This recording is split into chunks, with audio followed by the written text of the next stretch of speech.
Hello बच्चों, कैसे हैं आप लोग। मैं मोहम्मद अकरम आपका अपने इस चैनल एलसी एकेडमिक में बहुत बहुत बहुत स्वागत करता हूं। बच्चे, आज क्लास 12 के फिजिक्स का चैप्टर नंबर 2 का एक बहुत ही इंपॉर्टेंट टॉपिक, बहुत ही प्यारा सा टॉपिक लेकर के आया हूं जिसका नाम है कैपेसिटेंस एंड कैपेसिटर। ये टॉपिक बोर्ड में हर साल, कॉम्पिटिटिव एग्जामिनेशन में हर साल पूछे जाते हैं, इसलिए इस टॉपिक को बहुत अच्छे तरह से समझना बहुत जरूरी है। मैं बहुत सिंपल वे में, बहुत आसान से आपको एकदम बेस से लेकर के एडवांस तक इस टॉपिक के बारे में डिटेल में समझा दूंगा और तब आपको किसी अदर चैनल को देखने की जरूरत नहीं पड़ेगी। तो बिना देर के हुए आज की क्लास स्टार्ट करते हैं कैपेसिटेंस एंड कैपेसिटर का पहला टॉपिक। तो देखो बच्चे, हमारा कैपेसिटेंस क्या होता है। अगर आप देखो तो यहां पर जो कैपेसिटेंस है वो कैपेसिटी से आया हुआ है। अगर मैं यहां पर एक ग्लास बना दूं, जैसे मान लो हमारे पास अगर कोई ग्लास हो और इस ग्लास में अगर आप वाटर डालोगे तो ये ग्लास एक लिमिट तक ही वाटर को गेन कर सकता है, यानी इस ग्लास में वाटर गेन करने की एक कैपेसिटी फिक्स होगी। ठीक है, वैसे ही अगर हमारे पास कोई ऑब्जेक्ट हो और उस ऑब्जेक्ट पर चार्ज दे तो इस ऑब्जेक्ट में चार्ज लेने की कैपेसिटी भी फिक्स होगी। ऐसा नहीं है कि आप कोई भी चार्ज दोगे तो ये ले लेगा, इट इज नॉट पॉसिबल। इसीलिए चार्ज को लेने की भी एक अपनी इसकी कैपेसिटी होगी। इसी कैपेसिटी को हम लोग कैपेसिटेंस कहते हैं। तो कैपेसिटेंस क्या, वो आपको समझ में आ गया। कैपेसिटेंस क्या है? किसी भी बॉडी का चार्ज स्टोर करने की जो एबिलिटी होती है हम उसे कैपेसिटेंस कहते हैं। ठीक है, आई बात समझ में। अब आप देखो कि अगर मान लो कि किसी बॉडी को अगर आपने चार्ज दिया, सपोज करो कि इसे आपने चार्ज दे दिया, तो जैसे आप चार्ज दोगे तो हमने एक फॉर्मूला पढ़ा हुआ V इज इक्वल टू के क्यू डिवाइडेड बाय आर। इसका मतलब है कि जितना चार्ज इसके पास आएगा उसकी पोटेंशियल उतनी ज्यादा बढ़ते चली जाएगी।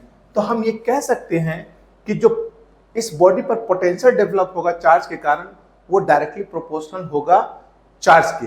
जितना ज्यादा चार्ज होगा उतनी ज्यादा पोटेंशियल होगा। तो इसीलिए जब आप इन दोनों का रेशियो लोगे Q अपॉन V, तो ऑब्वियस है ये एक कांस्टेंट क्वांटिटी हो जाएगा। इसी कांस्टेंट क्वांटिटी को हमने C से रिप्रेजेंट किया है और ये जो C है यही कहलाता है कैपेसिटेंस। यही क्या कहलाता है? Capacitance of the body. ठीक है, इसे ही हम लोग कैपेसिटेंस कहते हैं। तो कैपेसिटेंस को एक दूसरे टर्म में हम इस तरह से भी डिफाइन कर सकते हैं, चार्ज पर यूनिट वोल्टेज, या चार्ज और पोटेंशियल डिफरेंस का जो रेशियो होगा उसे हम लोग कैपेसिटेंस कहते हैं। ठीक है, तो ये एक मेजरमेंट है कैपेसिटेंस का। तो आई होप कि आपको समझ में आ गया होगा कि कैपेसिटेंस की मेजरमेंट क्या है और इसका फॉर्मूला क्या है। तो ये इसका फॉर्मूला है। अब जब आपको ये बात समझ में आ गई कि जो कैपेसिटेंस है is the ratio of charge and potential, तो हम लोग ये देखने की कोशिश करेंगे कि ये जो कैपेसिटेंस है ये किस किस फैक्टर पर डिपेंड करता है। तो अगर हम इसके फैक्टर की बात करें तो आप अब देखो कि जैसे ये ग्लास है, अगर इस ग्लास में चाहे पानी हो या चाहे पानी ना हो, इसकी जो वाटर स्टोर करने की जो कैपेसिटी होगी वो तो फिक्स होगी, वो तो चेंज हो नहीं सकता है। अगर खाली होगा तब भी आप कहोगे कि इसके वाटर को गेन करने की कैपेसिटी इतनी है, और अगर वाटर है तब भी आप बता सकते हो कि इसके वाटर को गेन करने की कैपेसिटी फिक्स है। इसका मतलब है कि जिस तरह से इस ग्लास में इसकी जो कैपेसिटी है उसके अंदर वाटर है या नहीं है उस पर डिपेंड नहीं करती है। उसी तरह अगर किसी बॉडी पर चार्ज दोगे तो चार्ज कितना स्टोर करेगा वो उसकी अपनी कैपेसिटी है। अब चार्ज ना हो या चार्ज हो तब भी उसकी कैपेसिटी चेंज नहीं होगी। अगर आप चार्ज नहीं है तब भी आप बोलोगे सर इतना इसके चार्ज लेने की इतनी कैपेसिटी हो सकती है, और अगर चार्ज है तब भी हम कह सकते हैं कि चार्ज लेने की इतनी कैपेसिटी होगी। इसका मतलब ये हुआ कि किसी भी बॉडी का जो कैपेसिटेंस है, वो जो कैपेसिटेंस है वो चार्ज पर डिपेंड नहीं करेगा और साथ ही साथ पोटेंशियल पर डिपेंड नहीं करता है ना, कि उस पर कितना चार्ज, उस पर कितनी पोटेंशियल, इस बात पर जो कैपेसिटेंस है वो डिपेंड नहीं करता है। वो सिर्फ किस पर डिपेंड करेगा? तो अगर मान लो मैं ये बोलूं कि देखो एक बॉडी ये है और एक बॉडी ये है, और मैं बोलूँ कि किसके चार्ज स्टोर करने की कैपेसिटी ज़्यादा है, तो आप कहोगे सर इस वाले के चार्ज स्टोर करने की कैपेसिटी ज़्यादा होगी क्योंकि इसका एरिया ज़्यादा है। लेकिन इसके चार्ज स्टोर करने की कैपेसिटी इसलिए कम होगी क्योंकि इसका एरिया कम है। तो इसका मतलब है कि जो कैपेसिटी होती है, जो कैपेसिटेंस होती है चार्ज स्टोर करने की, वो दो ही चीज़ पर डिपेंड करती है, एक उसका साइज कैसा है और एक उसका शेप कैसा है। तो शेप एंड साइज पर ही कैपेसिटेंस डिपेंड करते हैं। कैपेसिटेंस इस बात पर डिपेंड नहीं करते हैं कि उसके पास चार्ज कितना है और उसकी पोटेंशियल डिफरेंस कितनी है। सो आई होप कि ये बात समझ में आ गई होगी।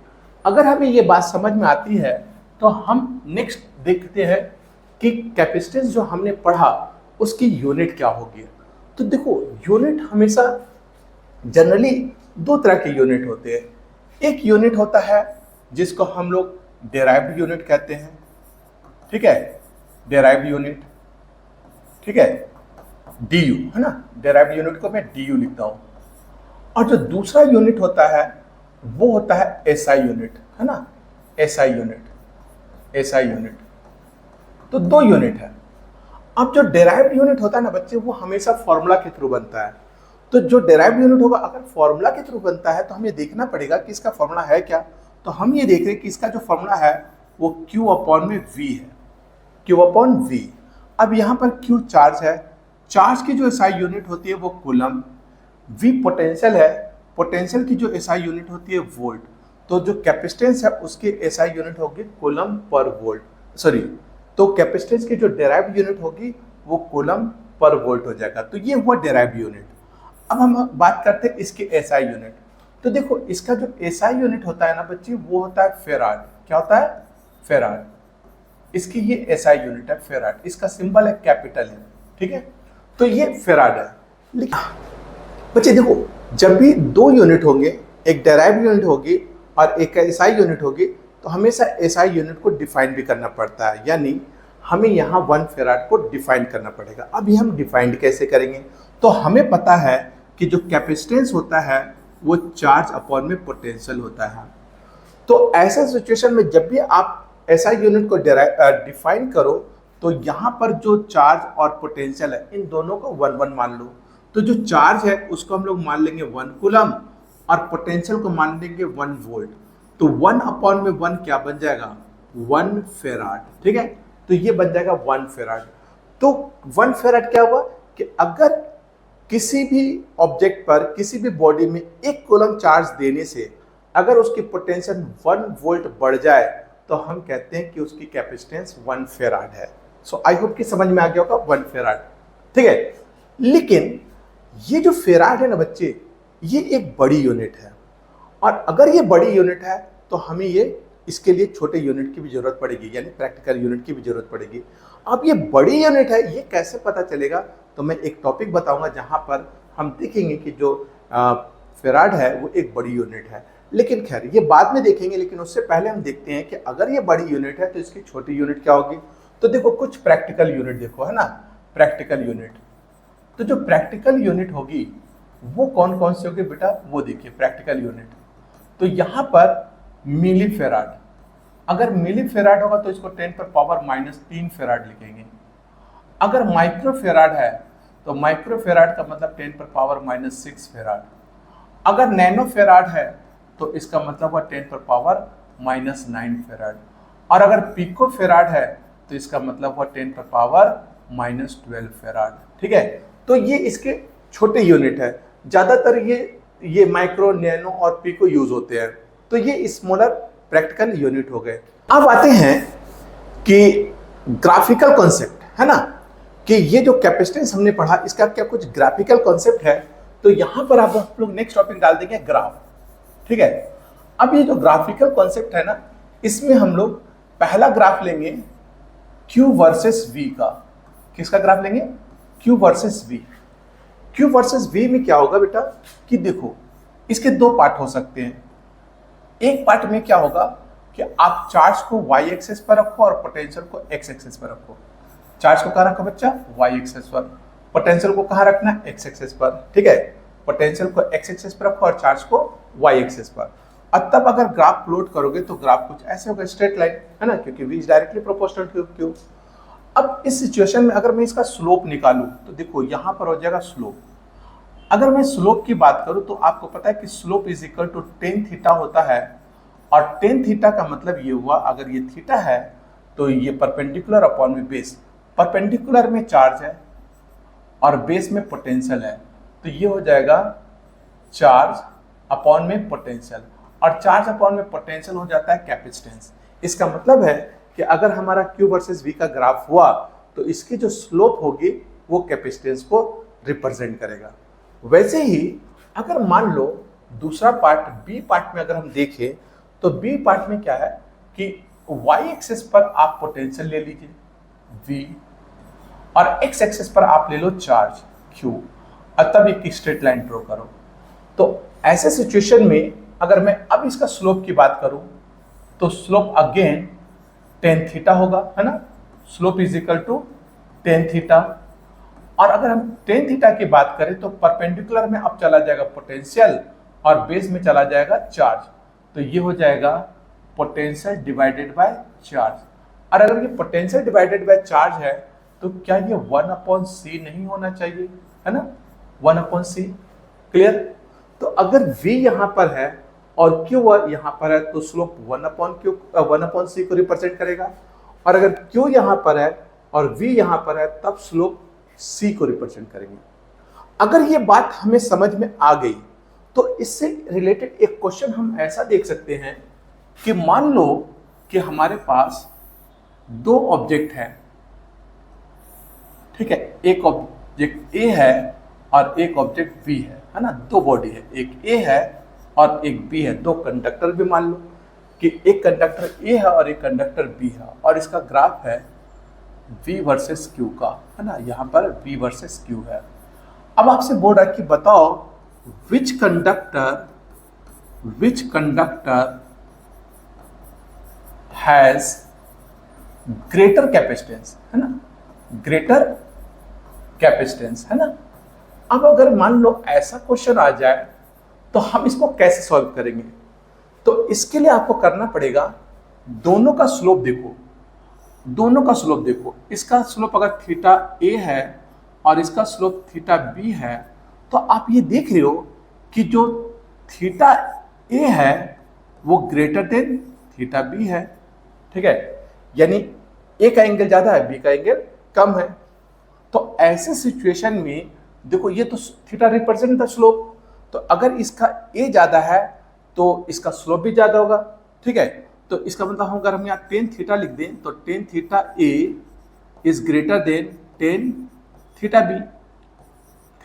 B, और टेन थीटा जब हम इसके लिखेंगे तो टेन थीटा आपको पता है कि स्लोप हो जाता है, और स्लोप V बाय Q का जो स्लोप होता है वो 1/c हो जाता है, तो 1/c, तो यहाँ 1/CA हो जाएगा और इज ग्रेटर देन 1/CB हो जाएगा, ठीक है।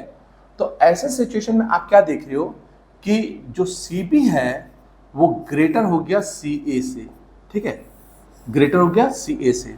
तो अगर मान लो इस तरह के क्वेश्चन है ना तो आप सिंपली समझ सकते हो कि इसका थीटा ज्यादा है इसलिए इसका स्लोप ज्यादा है। अगर स्लोप ज्यादा होगा तो स्लोप टेन थीटा है जो कि V बाई Q के इक्वल हो जाएगा, तो V by Q is equal to 1/c होता है, तो इसका मतलब है कि 1/CA is greater than 1/CB, cross multiplication करेंगे तो CB is greater than CA। Clear है?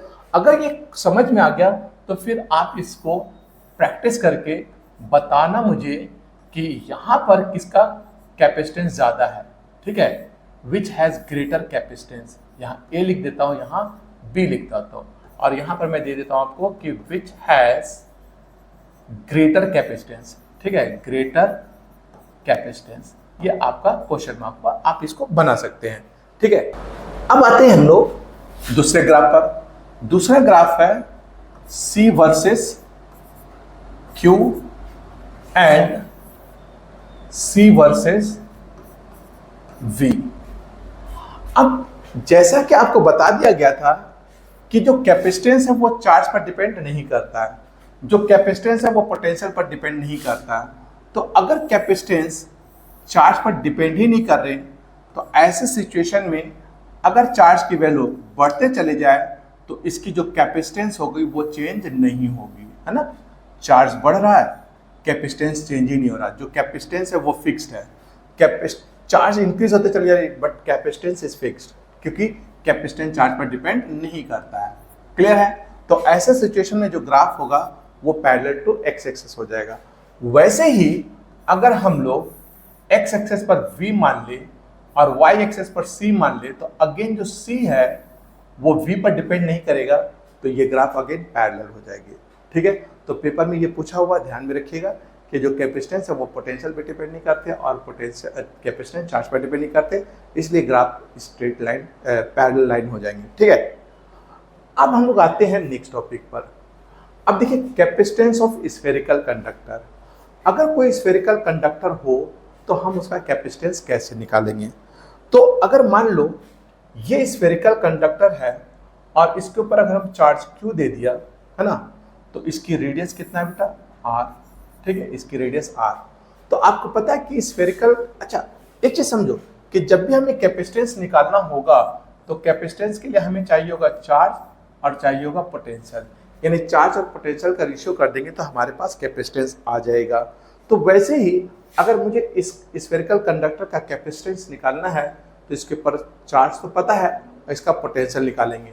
तो एज वी नो कि हमारा जो पोटेंशियल होता है ना, potential of spherical conductor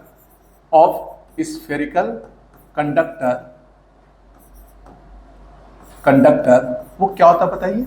spherical conductor का जो पोटेंशियल होता है V इज इक्वल टू के क्यू डिवाइडेड बाय आर होता है ना। किसी भी स्फेरिकल कंडक्टर का जो पोटेंशियल होता है वो के क्यू बाय आर होता है। तो अगर पोटेंशियल के क्यू बाय आर है तो देखो क्यू भी आ गया, वी भी आ गया। हमें चाहिए C is equal to Q upon में वी, है ना, क्यू और अपॉन में वी। अगर ये क्यू बाय वी निकालोगे तो आर ऊपर चला जाएगा और के नीचे आ जाएगा। देखिए ध्यान से, तो गलत तो नहीं कह रहा, ये के है, ये आर है, आर को इधर भेज दिया, के को नीचे कर दिया और इस वी को इधर लाएंगे तो Q by V is equal to R by K. ठीक है? तो इसका मतलब ये हुआ कि जो कैपेसिटेंस स्फेरिकल कंडक्टर का होगा वो हो जाएगा आर अपॉन के। क्लियर? आर अपॉन के। और लेकिन यहाँ पर के क्या है? के कूलम्ब कांस्टेंट है, इसलिए हम लोग अगर यहाँ पर के की वैल्यू रख दें तो C is equal to R और कूलम्ब कांस्टेंट होता है 1/4 पाई एप्सिलॉन नॉट। तो ऐसी सिचुएशन में ये उठ के चला जाएगा ऊपर और C बन जाएगा 4 पाई एप्सिलॉन नॉट और इंटू आर। ठीक है? तो अब अगर हम दोनों को देखें, चाहे ये देखो चाहे ये देखो, हमें ये पता चलता है कि जो C है वो डायरेक्टली प्रोपोर्शनल टू R है। अगर रेडियस स्फीयर का बढ़ गया तो कैपेसिटेंस भी बढ़ जाएगी और अगर रेडियस स्फीयर का कम हो गया तो कैपेसिटेंस की वैल्यू भी कम हो जाएगी। और ये सही भी है क्योंकि देखो अगर रेडियस बढ़ेगी तो सरफेस एरिया बढ़ जाएगा और एरिया बढ़ेगा तो चार्ज स्टोर करने की एबिलिटी बढ़ जाएगी और अगर रेडियस कम होगी तो सरफेस एरिया कम होगा तो चार्ज स्टोर करने की एबिलिटी भी कम हो जाएगी। इसका मतलब है कि capacitance is directly proportional to radius. ये बात समझ में आ गई? अगर हमें ये बात समझ में आती है तो फिर हम लोग अर्थ का कैपेसिटेंस निकाल सकते हैं। ठीक है? अगर हमें ये बात समझ में आ गई कि कैपेसिटेंस स्फेरिकल कंडक्टर का आर बाय के या 4 पाई एप्सिलॉन इनटू आर है, तो ऐसे सिचुएशन में हम अर्थ का कैपेसिटेंस निकाल सकते हैं क्योंकि अर्थ भी एक तरह का स्फीयर ही है। तो अगर अर्थ स्फीयर है तो एज वी नो कि कैपेसिटेंस का जो फॉर्मूला होता है वो के आर बाय के होता है ना। तो हम लोग यहाँ आर रख देंगे, किसका? अर्थ का। तो अर्थ की जो रेडियस होती है वो आपको पता है 6.4 into 10 to the power of 6 होती है ना, इतना मीटर। और के का वैल्यू तो हमें पता है 9 into 10 to the power of +9 होता है। अगर हम इन दोनों को सॉल्व कर दें तो ये आ जाएगा 0.718 और इंटू 10 पर पावर -3। ठीक है? 10 पर पावर -3। अब इसका मतलब देखो इतना फेराड हो गया। ठीक है? इतना फेराड। अगर हम लोग चाहें तो इसको माइक्रोफेराड में भी लिख सकते हैं, है ना। इसको माइक्रोफेराड में लिखेंगे तो 1718 इंटू 10 पर पावर -6 कर देंगे तो ये बन जाएगा 718 माइक्रोफेराड। तो अब आप देखो यहाँ ध्यान से समझो कि अगर हम कैपेसिटेंस ऑफ अर्थ देखते हैं तो अर्थ की कैपेसिटेंस भी 1 से छोटी है ना बच्चे। देखो यहाँ -3 है तो 1 से छोटी हो जा रही है, 1 फेराड से बहुत कम हो रही है ना, लेस देन 1 फेराड, है ना, लेस देन 1 फेराड। तो अर्थ का ही कैपेसिटेंस 1 फैराड से बहुत कम है ना, लेस देन 1 फैराड। अगर अर्थ का ही कैपेसिटेंस 1 फैराड से बहुत कम है तो बच्चे सोचो कि अर्थ पर जितने ऑब्जेक्ट होंगे उनके कैपेसिटेंस कितने होंगे, तो डेफिनेटली उनकी कैपेसिटेंस बहुत कम होगी। इसीलिए मैंने कहा कि कैपेसिटेंस की स्मॉलर प्रैक्टिकल यूनिट भी होगी, और वही हमने पढ़ा मिली, माइक्रो, नैनो, पिको। ठीक है, सो आई होप कि समझ में आ गया होगा कि अर्थ की कैपेसिटेंस 1 फैराड होती ही नहीं है। तो जब अर्थ की कैपेसिटेंस 1 फैराड नहीं है तो फिर अदर जो डिवाइस है अर्थ पर उसकी कैपेसिटेंस कैसे 1 फैराड से ज्यादा हो सकती है। तो आई होप कि आपको कैपेसिटेंस समझ में आ गया होगा। अब आते हैं हम लोग नेक्स्ट टॉपिक। नेक्स्ट टॉपिक है कैपेसिटर। कैपेसिटेंस अभी आज तक आपको समझ में आया कि कैपेसिटेंस क्या था, ये चार्ज स्टोर करने की एक एबिलिटी थी, यानी एक प्रॉपर्टी था। ठीक है, कि कोई बॉडी कितना चार्ज स्टोर करता है उसकी जो एबिलिटी होती है वो उसका कैपेसिटेंस कहलाता है। But what about the capacitor, कि कैपेसिटर क्या है। तो कैपेसिटर बच्चे क्या होता है, ये एक डिवाइस होता है जो चार्ज स्टोर करती है, और चार्ज स्टोर करके पोटेंशियल बढ़ा देती है, पोटेंशियल एनर्जी बढ़ा देती है। तो अगर आपसे किसी ने पूछा कि कैपेसिटर क्या है तो आप कहोगे कि कैपेसिटर एक इलेक्ट्रिकल डिवाइस है जो चार्ज स्टोर करके पोटेंशियल बढ़ाती है। ठीक है, इसका स्ट्रक्चर कैसा होता है, तो बच्चे किसी भी कैपेसिटर में दो प्लेट होते हैं और दोनों ही प्लेट एक दूसरे से सर्टेन डिस्टेंस पर सेपरेटेड होते हैं। दो तरह के प्लेट होते हैं और दोनों प्लेट एक दूसरे से सर्टेन डिस्टेंस पर सेपरेटेड होते हैं, जिसमें एक प्लेट पर चार्ज दिया जाता है ना, इस पर चार्ज दिया जाएगा, इस पर चार्ज दिया जाएगा, और जो दूसरा प्लेट है ना वो अर्थिंग होता है। वो क्या होता है बेटा, अर्थिंग होता है।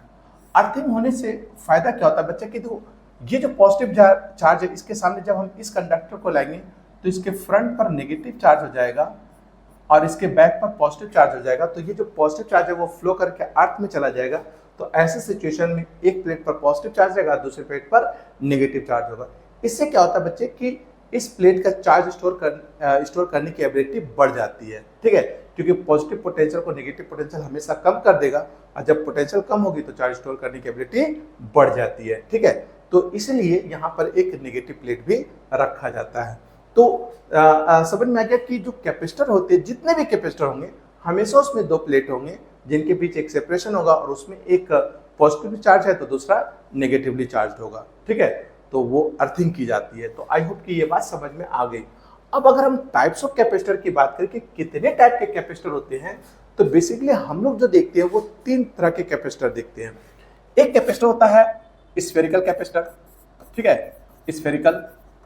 दूसरा होता है सिलिंड्रिकल, और तीसरा होता है पैरेलल। ठीक है, parallel plate capacitor, parallel plates capacitor. ये तीन तरह के कैपेसिटर होते हैं। जो स्फेरिकल कैपेसिटर होता है ना बच्चे, जो स्फेरिकल कैपेसिटर होते हैं इसमें दो कंसेंट्रिक स्फीयर होते हैं, एक ये हो गया और एक ये हो गया। अब ये जो कंसेंट्रिक स्फीयर है इसमें जो इनर वाला स्फीयर है उस पर चार्ज होगा, ठीक है, इस पर चार्ज होगा, और जो आउटर वाला स्फीयर है उस पर वो अर्थिंग होगा, ऐसे लाइक दिस अर्थिंग होगा, है ना। तो इसलिए इसके इनर फेस पर नेगेटिव चार्ज हो जाएगा, ऐसे लाइक दिस, इस पर नेगेटिव चार्ज हो जाएगा। ठीक है, इनर फेस पर नेगेटिव चार्ज। ये हो गया स्फेरिकल कैपेसिटर। दूसरा है सिलिंड्रिकल। इसमें क्या होता है, दो कोएक्सियल सिलेंडर होते हैं, एक ये अंदर और दूसरा बाहर, ये एक दूसरा सिलेंडर, ये कोएक्सियल। कोएक्सियल का मतलब होता है दोनों का एक्सेस सेम होगा, है ना, दोनों के क्या होंगे बेटा, एक्सेस सेम होंगे। तो इसमें क्या होगा कि जो अंदर वाला सिलेंडर है उस पर तो चार्ज होगा, ऐसे इस पर चार्ज होगा, लेकिन जो बाहर वाला सिलेंडर है वो अर्थिंग होगा, इसलिए फ्रंट पर इसका माइनस चार्ज होगा, और आउटर फेस क्या कर दिया जाएगा बच्चा, अर्थिंग कर दिया जाएगा, आउटर फेस अर्थिंग कर दिया जाएगा। ठीक है, इस तरह से। और जो तीसरा होता है ये पैरेलल प्लेट होता है। इसमें दो पैरेलल प्लेट होते हैं, एक ये और एक ये, है ना, दो पैरेलल प्लेट होंगे। दोनों पैरेलल प्लेट के बीच में एक सेपरेशन हो जाएगा, है ना, ये सेपरेशन हो गया डी। तो एक प्लस, ठीक है, एक प्लस और दूसरा माइनस, है ना, और इसका आउटर फेस अर्थिंग कर दिया जाता है। ठीक है, ये तीन तरह के कैपेसिटर होते हैं, लेकिन हमें बोर्ड के पर्पस में हमें पैरेलल प्लेट कैपेसिटर ही देखना है। तो ये बट हमारे तीन तरह के कैपेसिटर होते हैं, पैरेलल प्लेट कैपेसिटर हमारे बोर्ड के लिए है। तो अब हम लोग देखते हैं पैरेलल प्लेट कैपेसिटर को, उसकी कैपेसिटेंस को निकालना है कि अगर हमारे पास पैरेलल प्लेट कैपेसिटर है तो हम उसकी कैपेसिटेंस कैसे निकालेंगे। तो देखो मान लो ये हमारा पैरेलल प्लेट कैपेसिटर है जिनके बीच का सेपरेशन कितना है बेटा, डी है, ठीक है, डी है, और एक इस पर प्लस चार्ज है तो इसलिए इसका चार्ज डेंसिटी सिग्मा लिख दो, और ये अर्थिंग है ना, ये क्या बच्चा, अर्थिंग है। अगर ये अर्थिंग है तो ऑब्वियस है इस पर माइनस चार्ज होगा, है ना, तो उसकी डेंसिटी को माइनस सिग्मा लिख दो, ठीक है, और दोनों के बीच का सेपरेशन डी है। इसका एरिया ए मान लीजिए, ठीक है, इसका एरिया आप क्या मान लो बच्चा, ए मान लेते हैं ना, इसका एरिया ए,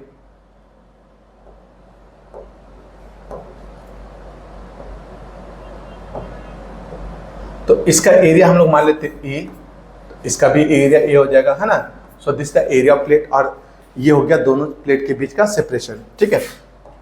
अब आइए, हमें अगर कैपेसिटेंस निकालना है बच्चे, तो ध्यान रखना हमेशा, कैपेसिटेंस जब भी निकालना होगा तो हमें कैपेसिटेंस निकालने के लिए क्या चाहिए, एक Q और एक V, है ना, कैपेसिटेंस, चार्ज और पोटेंशियल डिफरेंस। अगर हमें चार्ज और पोटेंशियल डिफरेंस पता चल गया तो हम लोग कैपेसिटेंस निकाल लेंगे। अब आइए हम कैसे निकालेंगे, तो देखिए इसके लिए आपको करना क्या पड़ेगा कि देखो यहाँ पर दो प्लेट है, एक ये प्लेट और एक ये प्लेट, दोनों का अगर हम इलेक्ट्रिक फील्ड निकालें, जैसे जो पहला प्लेट है ये पहला प्लेट हो गया और ये दूसरा प्लेट हो गया, ठीक है, ये हो गया दूसरा प्लेट। अगर हम पहले प्लेट की बात करें, है ना, तो पहले प्लेट का इलेक्ट्रिक फील्ड क्या होगा बताओ, तो किसी चार्ज प्लेट का इलेक्ट्रिक फील्ड जो होता है वो होता है sigma divided by 2 epsilon naught, ठीक है, सिग्मा अपॉन 2 एप्सिलॉन। तो जो पहला प्लेट है उसका डेंसिटी सिग्मा है, इसलिए इसका electric field sigma upon 2 epsilon not. ये हम लोगों ने गॉसेस थ्योरम में प्रूफ में देख रखा है, आप जा करके गॉस थ्योरम के एप्लीकेशन में इसको देख सकते हैं कि किसी चार्ज शीट के कारण जो इलेक्ट्रिक फील्ड होती है वो सिग्मा अपॉन 2 एप्सिलॉन नॉट होती है, ठीक है। इसकी जो प्रूफ है ना, ये जो रिजल्ट आया है ये जो रिजल्ट है वो गॉस थ्योरम के एप्लीकेशन में प्रूफ किया गया है, जाकर के आप उसको चेकआउट कर सकते हैं। तो अगर इसका इलेक्ट्रिक फील्ड इतना है तो दूसरे वाला का भी इलेक्ट्रिक फील्ड इतना ही होगा, है ना, यानी E2 का भी वैल्यू यही होगा, ठीक है, क्योंकि ये भी चार्ज कंडक्टर है, चार्ज शीट है, तो इसका भी इलेक्ट्रिक फील्ड इतना ही होगा। लेकिन अगर हम दोनों की डायरेक्शन की बात करें तो देखो ये प्लस है, इसलिए इलेक्ट्रिक फील्ड की डायरेक्शन ऐसे हो जाएगी, है ना, इस दोनों प्लेट के बीच में इलेक्ट्रिक फील्ड इसका ऐसा हो जाएगा E1 का। बोलो सर ऐसा क्यों हुआ, E1 की डायरेक्शन ऐसे क्यों हो गई, तो आप देखो कि ये पॉजिटिव है और जिस पॉइंट पर हमें फील्ड निकालना होता है वहां पर पॉजिटिव रखते हैं। तो अगर हम लोग यहाँ पर पॉजिटिव रख ले तो आपको पता है ये भी पॉजिटिव और ये भी पॉजिटिव, तो पॉजिटिव पॉजिटिव रिपेल हो जाएंगे। उसी तरह जब हम इसके कारण इलेक्ट्रिक फील्ड निकालेंगे तो ये माइनस है ये प्लस है, तो इलेक्ट्रिक फील्ड उसी के डायरेक्शन में हो जाएगी, है ना, यानी E2 की भी डायरेक्शन सेम हो जाएगी, यानी A1 भी उसी साइड में हो गया और A2 भी उसी साइड में हो गया। तो ऐसे सिचुएशन में अगर हम नेट फील्ड की बात करेंगे, नेट इलेक्ट्रिक फील्ड अगर हम निकालें तो net electric field E is equal to हो जाएगा सिग्मा अपॉन 2 एप्सिलॉन नॉट, ठीक है, अब plus sigma upon 2 epsilon naught, ठीक है, 2 एप्सिलॉन नॉट। तो E is equal to sigma upon 2 epsilon naught plus sigma upon 2 epsilon naught. तो ऐसे सिचुएशन में हो जाएगा सिग्मा अपॉन एप्सिलॉन नॉट, क्योंकि 2 से 2 कैंसिल हो जाएगा, सिग्मा अपॉन एप्सिलॉन नॉट। अब ये जो E है ना बच्चा, ये जो सिग्मा है, इस सिग्मा को हम लोग क्या लिख सकते हैं, चार्ज अपॉन एरिया, क्या लिख सकते हैं, चार्ज अपॉन एरिया। तो इस चार्ज डेंसिटी है ना प्लस सिग्मा है surface charge density, charge upon में एरिया होता है, तो इसको Q अपॉन में A लिख दो। अब ये हो गया एक पार्ट। अब आते हैं दूसरे पार्ट पर। दूसरा पार्ट में क्या होता है बच्चे कि इलेक्ट्रिक फील्ड और पोटेंशियल डिफरेंस में एक रिलेशन है, एज वी नो कि E is equal to dV/dr होता है। ये रिलेशन बच्चे बहुत इंपॉर्टेंट है और बहुत बार यूज होता है, इसलिए इस रिलेशन को जरूर याद रखना। बोलोगे सर कि यहाँ पर तो माइनस होता है, फिर आपने प्लस क्यों लिखा है, तो हम एज ए मैग्नीट्यूड देख रहे हैं। तो E is equal to dV/dr होता है। अब dV को मान लो पोटेंशियल डिफरेंस V और dr इन दोनों चार्ज प्लेट के बीच का सेपरेशन हो गया D, तो E इज इक्वल टू हम V/dB लिख सकते हैं। तो देखो E का वैल्यू है Q/A एप्सिलॉन नॉट और E का ही एक वैल्यू है V अपॉन में D। अब इन दोनों को आपस में हम लोग क्या करेंगे, इक्वेट कर देंगे, ठीक है। कैसे इक्वेट करेंगे, तो देखिए यहाँ पर क्या करेंगे, Q divided by A epsilon naught is equal to हो जाएगा V अपॉन में D, V अपॉन D। आपको चाहिए Q/V, तो Q और डिवाइडेड बाय V कर दो, तो ये हो जाएगा A epsilon naught divided by D. अब आपको पता है क्यू बाय वी की वैल्यू क्या हो जाती है सी, तो C is equal to A epsilon naught divided by D. तो ये हो गया हमारा पैरेलल प्लेट के कैपेसिटेंस का फॉर्मूला। तो C is equal to A epsilon naught by D. लेकिन अगर कोई मीडियम आ जाए, है ना, अगर हम इन दोनों प्लेट के बीच में मीडियम रख दें, फॉर मीडियम, ठीक है, मीडियम बिटवीन द प्लेट, है ना, बिटवीन द प्लेट, अगर हम प्लेट के बीच में कोई मीडियम रख देते हैं बच्चे, तो ऐसे सिचुएशन में सी जो होता है अब सी एम बन जाएगा मीडियम होने के कारण। तो ये जो ए इंटू एप्सिलॉन नॉट जो लिख रहे हैं, अब हम इसको लिख देंगे एप्सिलॉन एम और डिवाइडेड बाय डी लिख देंगे, और इस एप्सिलॉन एम को रिप्लेस कर देंगे के एप्सिलॉन नॉट से। तो ये हो जाएगा के A epsilon naught divided by D. बोलेंगे सर ये कहाँ से आया? तो आपको पता होगा कि जो कि डायलेक्ट्रिक कांस्टेंट होता है उसका फॉर्मूला होता है एप्सिलॉन एम और डिवाइडेड बाय एप्सिलॉन नॉट, ठीक है, epsilon M divided by epsilon naught. तो क्योंकि के का value epsilon M divided by epsilon naught होता है, तो एप्सिलॉन एम निकालोगे तो के इंटू एप्सिलॉन नॉट हो जाएगा। तो यहाँ पर के into epsilon not into A divided by D. तो इससे अब हमारे पास जो इंफॉर्मेशन आया कि ये जो कैपेसिटेंस है बेसिकली तीन चीज पर डिपेंड करा, एक एरिया पर, एक सेपरेशन पर, और एक डायलेक्ट्रिक कांस्टेंट पर। तो ये तीन फैक्टर पर डिपेंड करता है। तो चाहो तो आप यहाँ लिख दो इसको कि जो कैपेसिटेंस है वो तीन चीज पर डिपेंड करा। एक डिपेंड करा भाई कि एरिया जितना बड़ा हो जाए, दूसरा डिपेंड करा सेपरेशन जितना कम हो जाए, और तीसरा डिपेंड करा है डायलेक्ट्रिक कांस्टेंट पर। जितना ज्यादा डायलेक्ट्रिक कांस्टेंट की वैल्यू होगी उतनी ज्यादा कैपेसिटेंस होगी। तो ये हमारा पैरेलल प्लेट कैपेसिटर का कैपेसिटेंस का फॉर्मूला हो गया। आप इसी फॉर्मूला को याद रखो, K A epsilon naught by D. अगर मीडियम नहीं होगा तो हम के को 1 कर देंगे तो बन जाएगा A epsilon naught by D. तो इसका मतलब है कि जब आप डायलेक्ट्रिक मीडियम डालोगे तो कैपेसिटेंस की वैल्यू बढ़ जाएगी, क्योंकि हमेशा के का वैल्यू 1 से ज्यादा होता है। तो क्योंकि के की वैल्यू 1 से ज्यादा होती है, इसलिए हम ये कह सकते हैं कि जब दो प्लेट के बीच में डायलेक्ट्रिक मीडियम आएगी तो कैपेसिटेंस की वैल्यू बढ़ जाएगी, ठीक है। सो आई होप कि ये भी समझ में आ गया capacitance of parallel plate capacitor. अब आते हैं बच्चे नेक्स्ट टॉपिक। नेक्स्ट टॉपिक क्या है? Energy of capacitor. Energy of capacitor में देखो, समझो कि जब कैपेसिटर पे चार्ज होगा तो डेफिनेटली उसकी पोटेंशियल बढ़ेगी और उसके पास एनर्जी आ जाएगी। अब हमें ये देखना है कि उस एनर्जी का फॉर्मूला क्या होगा और उस फॉर्मूले को हम ड्राइव कैसे करेंगे। तो इसके लिए ध्यान में रखना कि भाई कोई भी एनर्जी का फॉर्मूला हो उसको अगर ड्राइव करना होगा तो वर्क डन का कॉन्सेप्ट लेना होगा, क्योंकि वर्क डन से ही हम एनर्जी को ड्राइव कर सकते हैं। तो हम लोग क्या करेंगे, वर्क डन के हेल्प से इस एनर्जी की डायरेक्शन करेंगे। इसके लिए सबसे पहले हम लोग देखेंगे कि हमारा कैपेसिटेंस क्या होता है। C is equal to Q divided by V होता है। तो यहां से V निकाल लो, तो V इज इक्वल टू हो जाएगा Q डिवाइडेड बाय C। इसे इक्वेशन नंबर 1 मान लीजिए। अब देखो वर्क डन का एक फॉर्मूला होता है बच्चे, वो होता है पोटेंशियल डिफरेंस यानी V और इनटू में चार्ज, है ना, V इनटू में चार्ज, यानी पोटेंशियल डिफरेंस को चार्ज से मल्टीप्लाई कर दे तो वर्क डन आ जाता है। लेकिन क्योंकि हम जैसे जैसे चार्ज देंगे वैसे वैसे पोटेंशियल बढ़ने लगेगी, यानी चार्ज और पोटेंशियल दोनों वेरिएबल है। तो ऐसे सिचुएशन में क्या करेंगे कि हम लोग पहले छोटा सा वर्क डन निकालेंगे, और छोटा सा वर्क डन के लिए हम छोटा सा चार्ज इसको दे देंगे। तो dw is equal to v into dq लिखेंगे, और जब टोटल वर्क डन निकालेंगे तो टोटल चार्ज दे दो, तो वो चार्ज हम लोग दे देंगे कहाँ से कहाँ तक बेटा, 0 से लेकर के q तक, है ना। तो 0 से लेकर के q तक चार्ज देंगे तो टोटल वर्क डन का फॉर्मूला बन जाएगा v into dq। Clear? Integration 0 से q हो जाएगा। अब ये जो v है ना बेटा, वहां से रिप्लेस कर दो, v को इससे रिप्लेस कर दीजिए। तो जब v को रिप्लेस करोगे तो देखिए क्या बनेगा, w is equal to integration of q divided by c into dq, ठीक है। अब द क्वेश्चन इज, आप सोचते हो, दिमाग में भी आ रहा होगा कि सर अगर हम v से अगर v रहने देते तब क्या प्रॉब्लम थी। तो देखो बेटा, v भी वेरिएबल है और q भी वेरिएबल है, दो अलग अलग वेरिएबल है, और दो वेरिएबल का इंटीग्रेशन नहीं होता है। तो हम लोग हमेशा उसको एक में कन्वर्ट करेंगे, क्योंकि 2 वेरिएबल इंटीग्रेशन आपको पढ़ना ही नहीं है, वो हायर स्टडी की बात है। तो इसलिए हमने v को हटाया, ठीक है। तो v हटाया तो हमारे पास सिर्फ एक ही वेरिएबल रह गया q। अब आते हैं इंटीग्रेशन करेंगे, ठीक है। और इंटीग्रेशन में देखो सी तो कांस्टेंट है तो वो तो बाहर आ जाएगा इंटीग्रेशन से, तो यहां आएगा Q और इंटू डी क्यू, लिमिट 0 से लेकर के Q तक, 0 से लेकर के Q तक।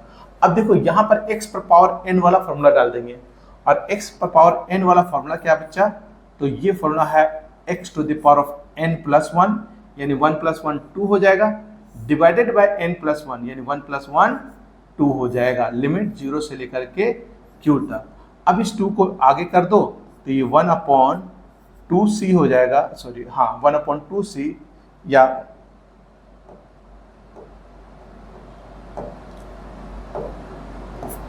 इस 2 को बाहर निकालो तो ये हो जाएगा 1/2, और अब यहां पर देखो 1/2, इस 2 को बाहर निकाला तो ये बेटा हो जाएगा 1/2, और अपर लिमिट रखेंगे तो क्यू स्क्वायर आ जाएगा, लोअर लिमिट रखेंगे तो 0, तो क्यू स्क्वायर डिवाइडेड बाय सी हो जाएगा। तो यही वर्क डन का रिजल्ट आएगा, और यही work done as energy store हो जाएगी, है ना। तो this work done stored as energy, तो U is equal to work done, और वर्क डन का फॉर्मूला हमारे पास आया half Q square by C, ठीक है। तो U का वैल्यू यानी पोटेंशियल एनर्जी का जो वैल्यू आया वो आया हाफ क्यू स्क्वायर बाय सी।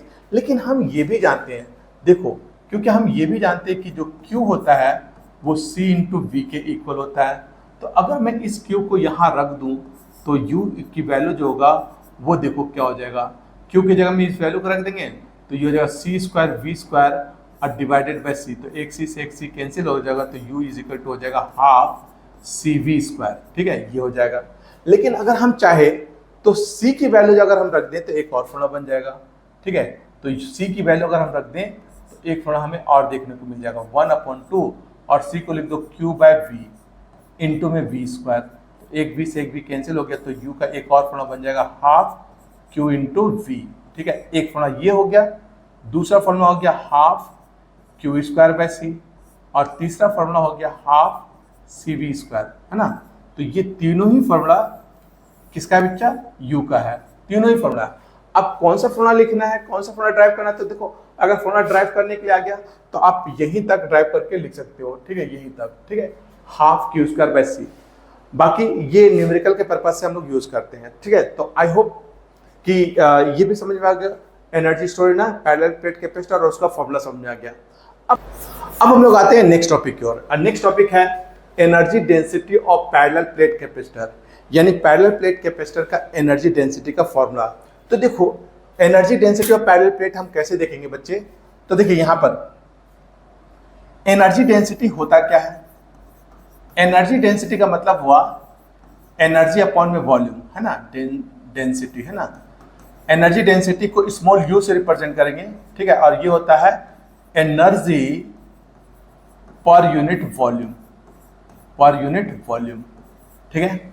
अभी हमने एनर्जी का फॉर्मूला ड्राइव कर दिया हाफ सी वी स्क्वायर, और डिवाइडेड बाय हम बात कर रहे area energy density of parallel plate capacitor.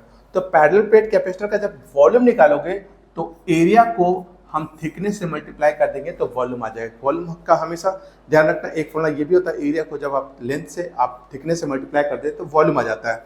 तो यहाँ U is equal to half C V square upon में AD हो गया। क्योंकि हम पैरेलल प्लेट की बात कर रहे हैं तो C को रिप्लेस कर दो, यानी C का फॉर्मूला डाल दो, तो उसका फॉर्मूला होता है A epsilon naught divided bye D, और इनटू ये हो गया V स्क्वायर अपॉन में AD। अब देखो ध्यान से, तो यहां से A से एक कट जाएगा तो U इज इक्वल टू हो जाएगा कितना बच्चा, हाफ V स्क्वायर, है ना, और अपॉन में देखो D इंटू डी स्क्वायर हो जाएगा, तो V square by D square और इंटू में एप्सिलॉन नॉट। अगर आप इसको ऐसा कर दो, इसको V बाय डी का होल स्क्वायर लिख दो ऐसे, तो देखो ऐसे सिचुएशन में क्या होगा बच्चे, ये V बाय डी जो है वो इलेक्ट्रिक फील्ड बन जाएगा, इलेक्ट्रिक फील्ड बन जाएगा। तो E का स्क्वायर होगा। बोलो सर कैसे ये इलेक्ट्रिक फील्ड बन गया, तो हम जानते हैं कि E is equal to dV by D R होता है ना, dV बाई डी आर। तो dV को हम लोग पोटेंशियल डिफरेंस और dr को सेपरेशन बिटवीन द प्लेट लिख देते हैं। तो E is equal U is equal to हमारे पास होना बन गया हाफ एप्सिलॉन नॉट E स्क्वायर। ये एनर्जी डेंसिटी का फॉर्मूला है। तो आई होप कि एनर्जी डेंसिटी का फॉर्मूला भी आपको समझ में आ गया। तो इस तरह से आज की क्लास में हमने बात किया कैपेसिटेंस, बात किया कैपेसिटर, बात किया types of capacitor, energy store in the capacitor and parallel plate capacitor. तो ये बहुत अच्छा सा कॉन्सेप्ट था जो मैंने आज की क्लास में डिस्कस किया। नेक्स्ट क्लास में हम लोग बात करेंगे ग्रुपिंग ऑफ कैपेसिटर की, और उसके बाद हम लोग बात करेंगे न्यूमेरिकल का। तो नेक्स्ट क्लास का जरूर वेट करें। और अगर आपको आज का लेक्चर समझ में आया, आज का टॉपिक